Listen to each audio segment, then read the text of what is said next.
Yeah!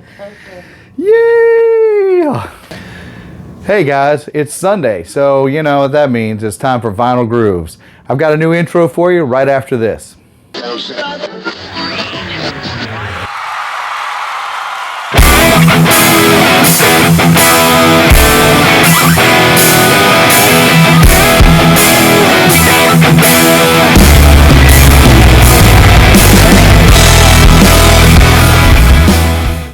Hey, welcome back. Hope you like the new intro. If you do, you know, like I always say, give me a thumbs up, like, subscribe, and all that jazz. My subscription rate has gone up a little bit. I appreciate my new subscribers. Thank you all for being there for me. All right, so I've been watching a lot of vinyl community videos out there, and I've seen a lot of stuff regarding Record Store Day this last, well, not this last week, but the week prior. And one of the things I keep seeing is all this doom and gloom about Record Store Day. Oh, it's a money grab. It's for the greedy. And Record Store Day has its worst Record Store Day ever with 50% drop in sales. Well, and I've seen other articles say, is this the end of the vinyl rush?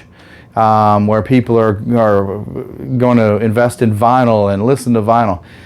I don't think so. I think a lot of this is all, you know, people trying to write to, you know, get some kind of emotional knee-jerk reaction to this whole situation. Look, Record Store Day always happens in April. We have a pandemic, which is different than normal, and it caused Record Store Day to be moved and then broken up into 3 days. A lot of people forgot Record Store Day was happening when it actually was. Yeah, you know, I've watched a few videos where people go, man, I completely forgot about it. And then I got off work and had to rush to it. Yeah, I could see how that's easily done because, you know, when you're not thinking about the new Record Store Day and when things are moving around, you could miss it. Well, that I think is one of the reasons for this whole panic that Record Store Day is not as successful as it usually is. Look, guys, there's 2 more drops coming up. The next drop, I'm not so keen on. I'm going to do a video on that probably next week, talk about what I'm seeing coming up that I'm interested in. Some of you may have some interests of your own, and if you do, look, put them in the comments. Let me know what you think is important to you for the next Record Store Day, and I'll try and compare it with what I'm looking at. And we'll talk about it next week. Other than that, I think vinyl records are here. They're not going anywhere. They've been around for a long, long time, and they're going to stick around for a long, long time. You know, it's just we've enjoyed this mainstream vinyl community going on for so long, and I think it's still going to continue going on.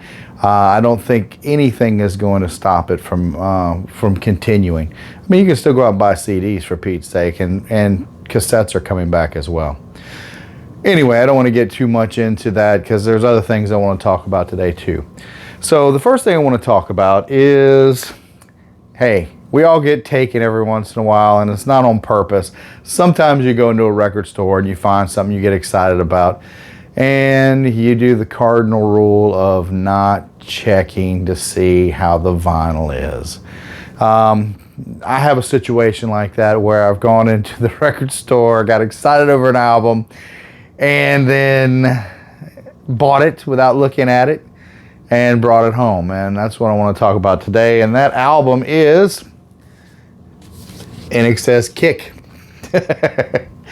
I really love this album. I loved it in the 80s. It was one of the first albums I ever had on CD, as a matter of fact. And, you know, I was really looking for this on vinyl. And I got excited when I found it on vinyl. I mean, look, I mean, it's a great gatefold, you know, the whole shebang. And the cover looks so good. It's glossy and everything. And I got excited about this, so I just went ahead and bought it. Didn't think anything of it.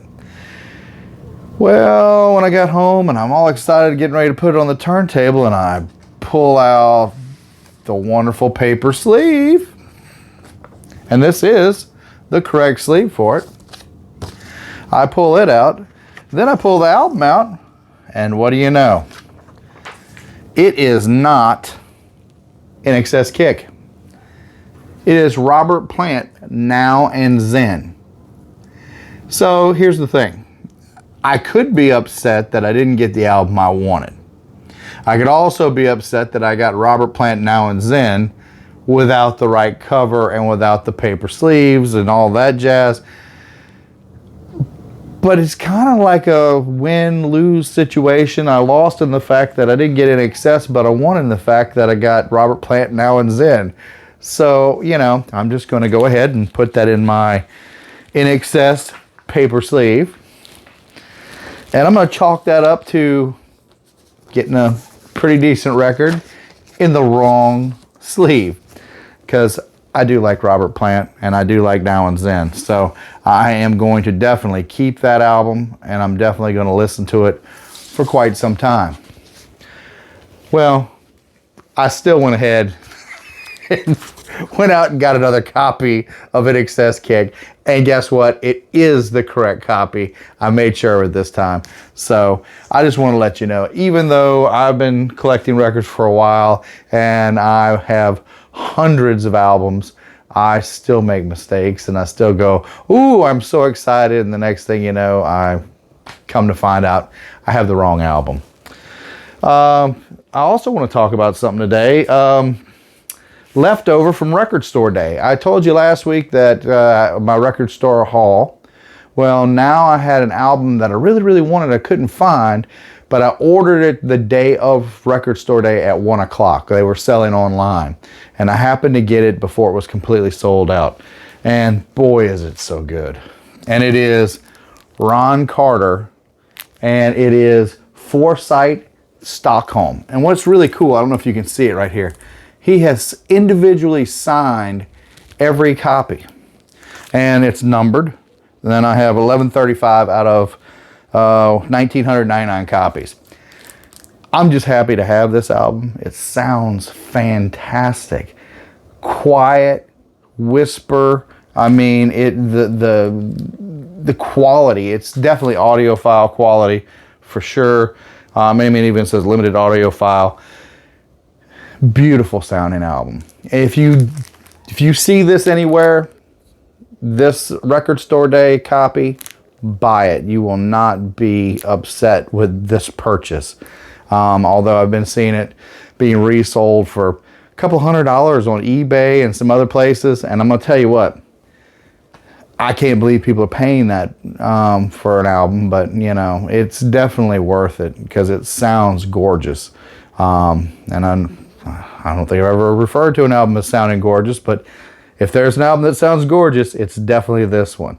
So if you see this out there, pick it up, listen to it. I guarantee you won't be upset with it. If you like jazz, I mean, boy, it's really good. There's the back of it.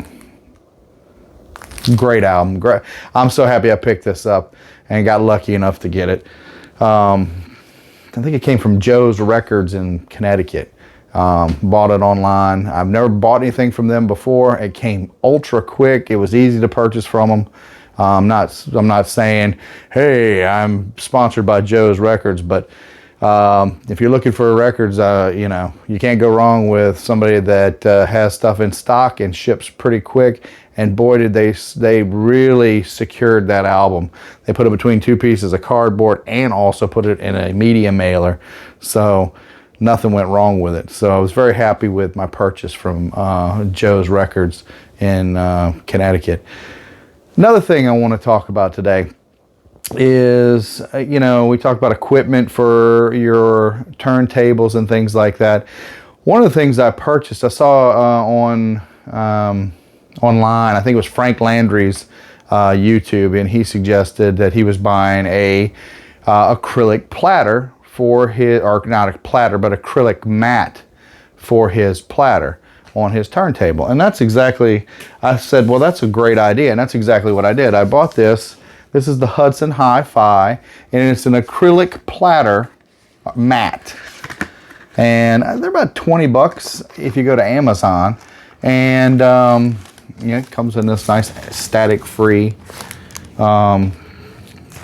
sleeve. But I don't know if you can see it. It's a nice orange color. I got the orange. And if I turn it like this, I think you can see the recessed portion, which will hold the label. This is a really great thing because it really cuts down the static on your turntable. You know, I've put records on turntables many times, and it's like it sucks every bit of dust and debris in the air to the record. And since I've been using this, I have not seen that. And I definitely do recommend it. I think anything that you can use to cut down on static in your vinyl listening experience is definitely worth it, and especially at $20 to $23 with shipping. I think this pretty much is a no-brainer. Yeah, you could do cork, you could do leather, you could do a whole bunch of other things. If your turntable already has an acrylic platter, then you don't need anything really. This is for those people. Mine has like a steel platter, so it picks up a good amount of static. So this really does help out. So definitely recommend it. All right, guys, come to the end of another wonderful Vinyl Grooves episode. I hope you've enjoyed it. And it's Labor Day weekend. I hope that you go and grill some great food, or, you know, go to the beach, or spend some time with family and friends on this Labor Day weekend. And that's exactly what I'm going to do tomorrow. That's why I'm kind of cutting it short today, so I can go to bed, get up early, and, you know, have some fun. So I hope tomorrow, while you're having fun with your Labor Day, you put on some great music and you're listening to some great vinyl. And maybe, if you're lucky, I'll catch you listening to some great music. I'll see you next Sunday. Bye-bye.